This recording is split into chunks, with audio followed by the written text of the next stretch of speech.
जंग का तकरीबन 5वां दिन जो है आज मुकम्मल हो चुका है, लेकिन मैं जंग पर जो है वो बात नहीं करना चाह रहा कि किसने किसके जहाज़ गिराए और कितने फ़ौजी मरे और कितनी इमारतें तबाह हुई और किसका क्या नुकसान हुआ। मैं आज एब्सोल्यूटली नॉट की जो थ्योरी है उस पर बात करना चाह रहा था और कोशिश करूँगा कि आपको भी समझा सकूँ और ख़ुद भी समझ सकूँ। अनलेस आपकी डिफरेंट डेफिनेशन हो सो वो दैट्स समथिंग एल्स। लेकिन मेरी डेफिनेशन कुछ कुछ इस तरह से है कि अगर आप इसको मुल्कों पर अप्लाई कर लें तो एक बड़ा मुल्क जो है वो छोटे मुल्क को या वीकर मुल्क पर जो है अपने मुतालबात पेश करता है कि भाई साहब आप ये काम करो, तो आप भी सुखी रहोगे और मैं भी सुखी रहूँगा। लेकिन अगर कुछ रेजिस्टेंस आए, छोटा मुल्क है, नहीं यार मैं नहीं मान रहा, या एब्सोल्युटली नॉट वाली सिचुएशन कर दे कि भाई साहब मैं आपकी बात नहीं मानूंगा, तो फिर होता क्या है, तो फिर आपको जो है डराया धमकाया जाता है, आपको ब्लैकमेल किया जाता है कि मैं आपका पानी बंद कर दूंगा, मैं आपका वो बंद कर दूंगा और मैं आपका खाना पीना बंद कर दूंगा।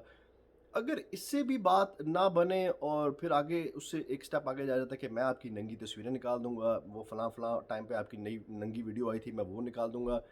उससे भी अगर अगला स्टेप आ जाए, ना बात बने, तो फिर जो है आपके ही मुल्क में जो है कोई बिकाऊ माल जो है वो तलाश किया जाता है। सो मिल जाए तो ठीक, पाकिस्तान जैसी सूरत हाल में या सिचुएशन में। अगर ना मिले और कोई भी आपको बिकाऊ माल वहाँ पे ना मिले और आपका कोई बात ना बन रही हो, तो फिर बड़ा मुल्क जो है उसके पास आखिरी हरबा होता है कि मैं इस पर हमला करूँ और इसको मलिया मेट कर दूँ। सो वो ईरान की सिचुएशन जो आपको समझ आ जाएगी यार।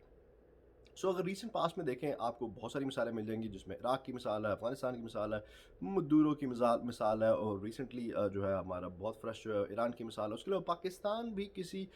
इसी तरह की कैटेगरी में जो है फॉल करता है। सो अगर आप पाकिस्तान के एब्सोल्युटली नॉट की बात कर लें, जो खान साहब ने किया था, आई मीन बकौल खान साहब के, मैंने कहा absolutely not, I mean obviously not, TV interview में उन्होंने कहा, और उसको किस तरह से लिया गया, किस तरह डाइजेस्ट किया गया बड़े मुल्क की तरफ से, आई मीन वो आपके सामने आ गया। तो जनाब उसके बाद खान साहब ने वो लेटर जो है वो हवा में लहराया कि जनाब इसमें मुझे धमकी लगाई गई। अब वो लेटर मैंने नहीं पढ़ा, आपने भी नहीं पढ़ा, लेकिन उसमें यही लिखा हुआ था बकौल खान साहब के कि जी हमें धमकी लगाई गई है कि अगर तो इमरान खान को हटा दिया गया तो जनाब सत्ता ही खाना है, अगर ये नहीं हटेगा तो फिर पूरे मुल्क की शामत आ जाएगी। तो फिर उसमें होता ये है कि पाकिस्तान की सिचुएशन में तो बेकाऊ माल मिल गया तो पाकिस्तान की खैर खैरियत हुई और बचत हो गई यार। तो अब पाकिस्तान की पर्टिकुलरली अगर आप बात कर लें, तो पाकिस्तान की भी बहुत सारी मजबूरियां हैं कि बिकाऊ माल क्यों मिल जाता है। सो अगर बिकाऊ माल ना मिलता तो फिर आपको मुल्क को तोड़ने की बात की जाती, फिर बलूचिस्तान की बात की जाती, फिर गिलगित बल्तिस्तान की बात की जाती, फिर फलाने की बात की जाती, धमकाने की बात की जाती, इंडिया को जो हलाशेरी दी जाती कि चलो भाई आठ जो उठ जो तुम्हारा टाइम हो गया, या अफगानिस्तान में कुछ किया जाता, या आई मीन इस तरह की जो है मुल्क को तोड़ने की फिर जो है साजिश की जाती है, जिससे बचने के लिए और अपने आप को बचाने के लिए आपकी जो वहाँ पे इस वक़्त मौजूदा लोग जो हुकूमत कर रहे हैं, आप उसमें बदमाशियाँ कह लें, आप उसमें वहाँ की फ़ोर्सेस कह लें या जो भी कह लें, तो फिर वो मुल्क को एक रखने के लिए या जो भी करने के लिए जो उसको ऑफ़र को एक्सेप्ट कर लेती हैं या बिक जाती हैं, या जो भी उसको बात कर लें। सो वो एक पॉइंट होता है जहाँ पे आप या तो बिक जाएँ, मुल्क को उस तरह से बचा लें, या ना बिकें और मुल्क को किसी और तरह से बचाएं जहाँ पे जब हिस्ट्री में आपके मुल्क का नाम लिया जाए या इंडिविजुअल का नाम लिया जाए तो वो सुनहरी हरूफ में याद किया जाए।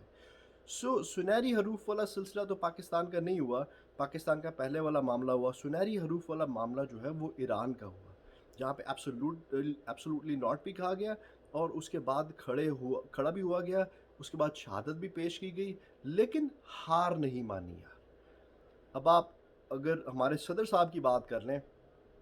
आज वो जो है उसकी ईरान की बल्कनाइजेशन के लिए, उसको तोड़-फोड़ के लिए कुर्दों के पास जो है वो चले गए कि भाई साहब आप उठो। पहले इन्होंने यही काम किया, पहले वहाँ पे अवाम को भड़काने की कोशिश की, जब अवाम नहीं भड़की, फिर हुकूमत को जो है उसको ब्लैकमेल किया गया, वो ब्लैकमेल नहीं हुई, फिर उनको धमकियाँ लगाई गई, फिर हमला कर दिया, और अब फाइनली वही स्टेप ये कुर्दिस्तान के पास पहुँच गए, कुर्दों के पास पहुँच गए कि भ जनाब आप उठो, हम आपको असला भी देते हैं, ये भी करते हैं, वो भी करते हैं। सो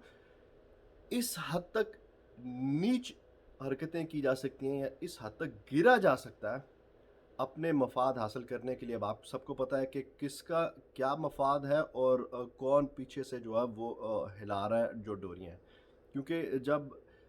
हिस्ट्री में हमारे सदर साहब का नाम लिया जाएगा तो आपका नाम एक टट्टू के तौर पे लिया जाएगा, सुनहरी हरूफ में नहीं लिया जाएगा। और जब अगर खामनाई साहब की बात की जाएगी, आई मीन हाँ, उनके प्लसेस भी थे, माइनसेस भी थे, कुछ लोग उनको पसंद करते थे, कुछ नहीं, लेकिन ओवरऑल उनकी एक लेगेसी वो छोड़ के गए हैं, शहादत लेके गए हैं। लेकिन आपका नाम एक टैटू के तौर पे ही आएगा, क्योंकि आज जब आपसे पूछा गया कि आपकी जो डोर है वो तो चेतन बाहू हिला रहा है, तो आप बहुत भड़क गए और बहुत गर्म हो गए और आपने कहा जी मैं उसको चला रहा हूँ, वो मुझे नहीं चला रहा। सो